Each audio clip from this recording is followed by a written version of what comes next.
All right, tomorrow Super Tuesday, and the GOP candidates duking it out over these high gas prices. It started when Newt Gingrich said that he could get prices back below $2.50 a gallon. Now Ron Paul is chiming in. You know, we heard some of the other candidates say, if I can be president, I'm going to get gasoline down to $2 or $2.50 or down.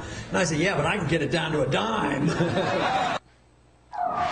All right, Ron Paul on the phone with us right now. Ron Paul, you piqued my curiosity. How would you get it down to a dime? All you have to do is price the gasoline in the old silver money, the old dollar, before they gave up on a silver dollar. A silver dime, with its actual value is over $3 and maybe more depending on the day, what the price of silver is on that particular day.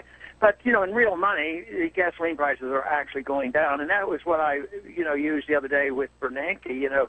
When he started at the Fed, an ounce of silver bought 4 gallons of gasoline. Now an ounce of silver buys 11 gallons of gasoline. So it's the money issue. There are other factors, too. I don't deny that supply and demand of the oil is very important, too, and the potential war in the Middle East and with Iran. That's really important, too. But overall, see, when Gingrich says he's going to get down to a couple dollars, he's saying, well, we're going to increase the supply so tremendously we're going to bring it down. But if he doesn't increase the value of the currency, he can't do it. Well, you just hit on something that's been a big focus on this show, Congressman, so I don't know whether that might have you change your position on this, because it has been a big focus, that the problem isn't escalating oil prices or gas prices. The problem is our weak dollar and the fact that oil being priced in dollars, you need more dollars to buy that oil. Having said that, would you revert then to a currency, a gold standard type system where you peg the currency to something more solid? Is that what this is about?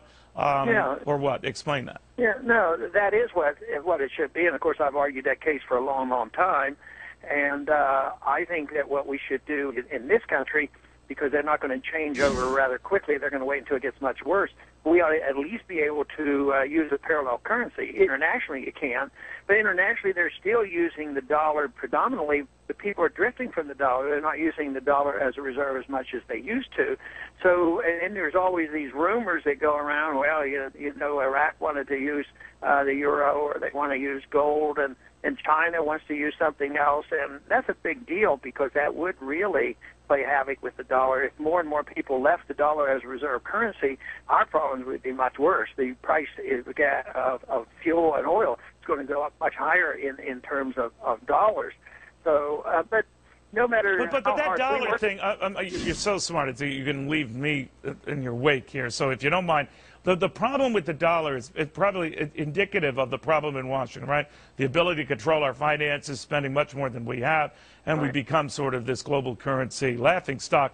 The only thing saving us, it would seem, is that there are greater laughing stocks out there. So by comparison, we look better. But then if Washington doesn't get its act together and get this spending under control, doesn't this mean, regardless, assuming we don't change what our peg is to the dollar, that gas is going to get a lot more expensive, and that inflation is going to be a lot more of a problem?